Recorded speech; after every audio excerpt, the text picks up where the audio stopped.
Ilha de Tenerife, nas Ilhas Canárias. Suas praias atraem pessoas em férias sedentas de sol de todo o norte da Europa.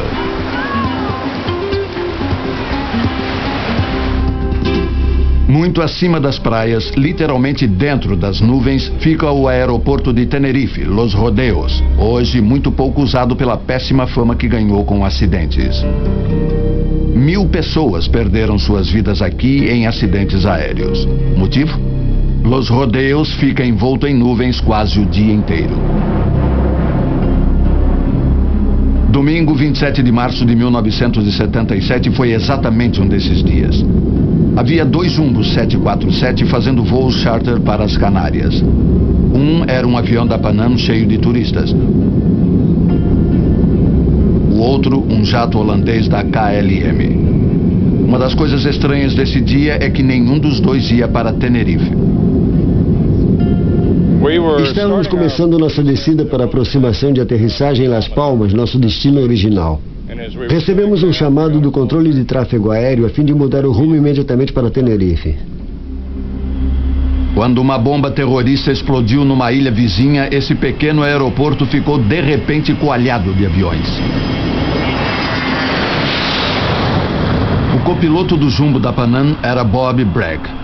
É a primeira vez que ele volta a Los Rodeos desde aquele domingo de 1977. 20 anos mais tarde, pedaços do seu avião ainda estão espalhados por toda parte. Quando aterrissamos, a rampa inteira estava congestionada. Havia talvez de 20 a 30 aviões que haviam sido desviados e que estavam estacionados aqui, o que nos obrigou a ir até o fim da pista e estacionar. O piloto holandês comandante Van Zanden estava ficando inquieto também. Seu avião estava estacionado ao lado do da Panam e os pilotos americanos podiam ouvi-lo constantemente no rádio, ansioso para decolar antes que expirasse seu limite de horas de voo. Naquela hora ele resolveu reabastecer. Ao mesmo tempo abriram o aeroporto em Las Palmas. Então o engenheiro e eu saímos e andamos e medimos a distância entre as asas do KLM 747 e o nosso 747. E chegamos à conclusão de que estavam nos faltando uns 4 metros para podermos dar a volta e taxiar para a pista. Dessa forma, tínhamos que esperar que terminasse o reabastecimento. Os 2 aviões estavam estacionados no final errado da pista de decolagem. Com tantos aviões tatulhando o aeroporto, a única maneira de chegar ao lado certo era usar a pista de decolagem como pista de táxi. Baseando-se no relatório dos investigadores, esta simulação recria o acidente. A torre de controle deu ordem para que a KLM fosse primeiro e esperasse ao chegar ao final da pista. A Panam seguiria, porém sairia da pista a mais ou menos 3/4 da cabeceira para deixar a KLM decolar.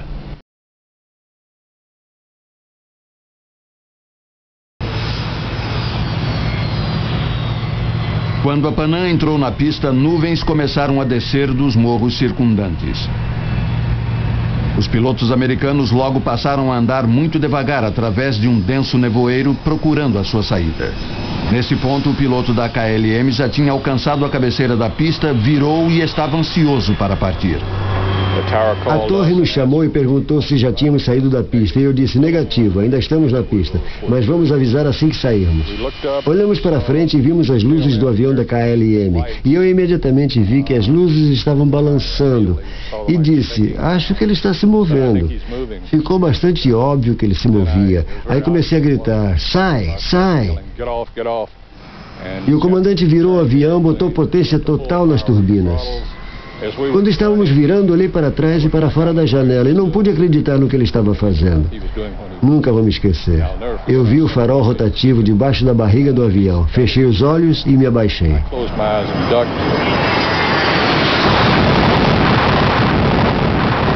Nem pensei que ele tinha nos causado algum dano. Foi muito pouco barulho, pouca vibração ou algo assim.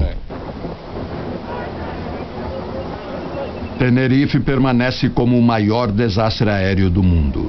583 pessoas morreram. Todos os que estavam a bordo do avião da KLM que ardeu na pista e todos menos 77 dos passageiros da Panam.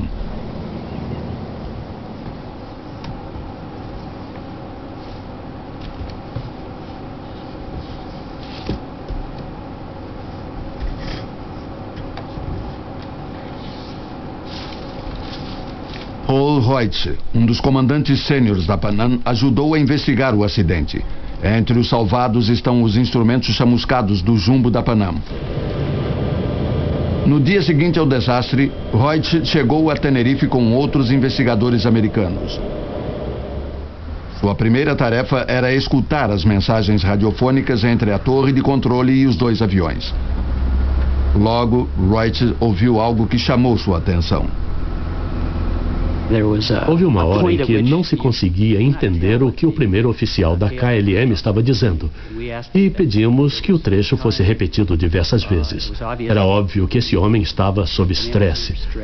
Sua voz mudou de timbre, ficou trêmula e ele enrolava as palavras.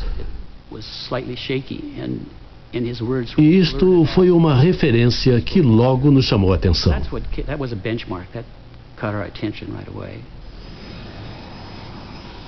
Eu acredito que a voz do primeiro oficial mudou porque aconteceu algo na cabine que não deveria ter acontecido.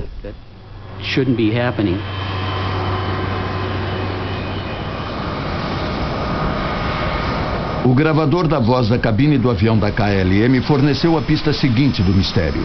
Quando o avião da KLM chegou ao fim da pista e virou, o comandante Van Zenden imediatamente empurrou as manetes para decolar. O primeiro oficial disse: "Não, esperem um minuto, não recebemos a liberação da torre." O comandante disse: "Sim, eu sei disso", e puxou as manetes para trás. "Agora vá em frente e peça." A torre forneceu ao comandante Van Zenden a liberação pelo controle aéreo, que diz apenas qual rota deve seguir. Para realmente decolar, Van Zenden tinha que pedir permissão, mas ele nunca chegou a fazer isso. Quando o primeiro oficial estava lendo a liberação dos controladores, o comandante começou de novo a decolagem. Empurrou as manetes e disse: "Estamos indo." O avião começou a rolar. O primeiro oficial sentiu que isso não estava certo e sabia que eles não tinham permissão para decolar e gritou: "Estamos decolando" ou "estamos na decolagem." Não estava muito claro, as palavras são difíceis de compreender e o timbre da voz muda. É claro que ele está muito tenso. Mas ele achou que tinha feito a sua parte, informando a todos que eles estavam começando a decolagem. Durante esse tempo, todo o avião holandês está acelerando pela pista. O engenheiro de voo na cabine da KLM ouviu a mensagem da Pan Am: "Sim, vamos avisar quando estivermos fora", e questionou o comandante e o primeiro oficial. Ele disse: "Ele não está fora, o Pan American?" E ambos os membros da tripulação disseram: "Sim, sim, ele está fora." E naquela hora, eles estavam acabando de entrar na nuvem pesada e viram o avião da Pan Am tentando desesperadamente sair da pista, mas não deu tempo. O resto, vocês sabem. Havia muita coisa em jogo, não apenas para a KLM, como para o seu comandante mais famoso, Jacob Van Zenden, o piloto cujo rosto aparecia nos anúncios da KLM. O comandante Van Zenden era um piloto de muito prestígio na KLM. Ele era um bamba como instrutor de pilotos. De fato, ele era tão bem considerado na KLM que eu acho que quando os oficiais holandeses ou os executivos da KLM ouviram falar do acidente, tentaram encontrar Van Zenden para pedir que ele viesse fazer parte da equipe de investigação. Infelizmente, claro, ele não estava disponível. O veredito dos investigadores espanhóis foi que o acidente foi causado pelo comandante holandês, que decolou sem autorização, um erro básico causado pela sua ansiedade para partir. Porém, uma comissão de investigação holandesa absolveu Van Zenden e colocou a culpa em um simples mal-entendido com o tráfego aéreo. O piloto achava que tinha permissão. Paul Reutz põe a culpa na personalidade turbulenta do comandante Van Zenden. Ele era um homem difícil de ser contrariado, especialmente por um piloto júnior como o primeiro oficial neste voo. Ele teve a coragem de pará-lo uma vez, quando o comandante empurrou as manetes pela primeira vez, mas eu acho que ele pensou que não conseguiria fazê-lo de novo.